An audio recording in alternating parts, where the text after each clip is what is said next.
The nation that you can trust. A rise in global integration.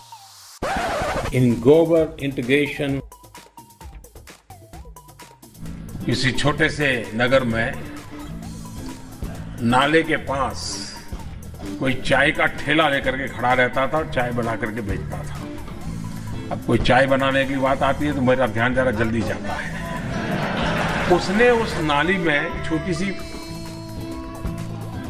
बर्तन को उल्टा करके उसमें छेद करके एक पाइप डाल दी और जो गटर से गैस निकलता था वो पाइपलाइन से उसके अपने चाय के ठेले में ले लिया और वो चाय बनाने के लिए उसी गैस का उपयोग कर करके चाय बनाता। सिंपल सी technology. A plus B into bracket square. A plus B into bracket square. A plus B into square into bracket square करे तो A plus B into bracket square. अब उसको जब खोलते थे तो कहते थे A square plus 2AB plus B square. जब उसका रिजल्ट निकालते थे तो रिजल्ट आता है A square plus 2AB plus B square. ये एक्स्ट्रा 2AB मिलता है कि नहीं मिलता है? ये 2AB कहां से आया? 2AB कहां से आया? ये 2AB कहां से आया? ये 2AB है, वो जुड़ने की एक्स्ट्रा एनर्जी होता है। मैंने पहली बार डिजिटल कैमरा का उपयोग किया था 87-88 में शायद, और उस समय बहुत कम लोगों का ईमेल रहता था। तो मेरे यहाँ विरमगाम तहसील में अडवाणी जी की सभा थी, तो मैंने वो डिजिटल कैमरा पर उनकी फोटो ली। तब डिजिटल कैमरा इतना बड़ा आता था, मेरे पास था उस समय।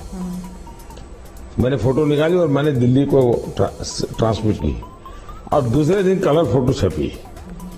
तो अडवाणी जी को बड़ा सरप्राइज हुआ कि दिल्ली में मेरी कलर फोटो आज की आज कैसे छपी। 31 मार्च 1986 को राजीव गांधी की सरकार में विदेश संचार निगम लिमिटेड VSNL का गठन होता है। भारत में गांधी जयंती के दिन 1991 में VSNL ने ईमेल यानी इलेक्ट्रॉनिक मेल लॉन्च किया और है किसी भी ईमेल के साथ पहला अटैचमेंट मार्च 1992 में भेजा गया था। यह अटैचमेंट एक तस्वीर थी। भेजने वाले का नाम नथानियल बोरेनस्टाइन था, जबकि बकौल वो अमेरिका के, जबकि बकौल मोदी वो 87-88 में फोटो अटैच कर दिल्ली भेज चुके थे और आडवाणी जी सरप्राइज हो चुके थे। इस लिहाज से प्रधानमंत्री ने भी ईमेल होने की बात गलत बताई। 87-88 में ईमेल से कैसे अटैचमेंट भेज दिया, जबकि ईमेल आया ही 1992 में है। So, how can you help and guide us to protect our pristine environment? देखिए, आज छोटे छोटे बालक भी क्लाइमेट चेंज और एनवायरनमेंट चेंज की चर्चा कर रहे हैं। 70, 80, 85, 90 साल के लोग तो सर्दियों में आप देखेंगे तो अक्सर कहते हैं कि पिछली बार से इस बार सर्दी ज्यादा है, ऐसा कहते हैं ना। एक्चुअली सर्दी ज्यादा नहीं है, उनकी उम्र बढ़ने के कारण उनकी सहने की शक्ति कम हो गई है। वैसे ही ये क्लाइमेट चेंज नहीं हुआ है, हम चेंज हो गए हैं।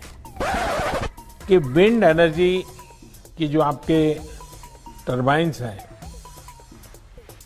जहां मॉइस्चर ज्यादा है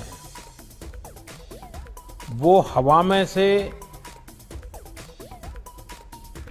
वाटर शक करके अगर क्लीन ड्रिंकिंग वाटर भी प्रोड्यूस कर सकें तो इधर विंड टरबाइन एनर्जी का भी काम करेगा और पीछे की तरफ से वो हवा में से मॉइस्चराइज एयर सक करके उसमें से पानी निकाल करके, तो टरबाइन एक प्रकार से गांव के ड्रिंकिंग वाटर की समस्या का समाधान कर सकता है। दूसरा मेरा सुझाव है कि हम हवा में से ऑक्सीजन सेपरेट कर सकते हैं इस टरबाइन के माध्यम से। तो एक विंड टरबाइन से ड्रिंकिंग वाटर भी मिल सकता है, ऑक्सीजन सप्लाई भी कर सकते हैं और एनर्जी भी हो सकती है। यानी 3 in 1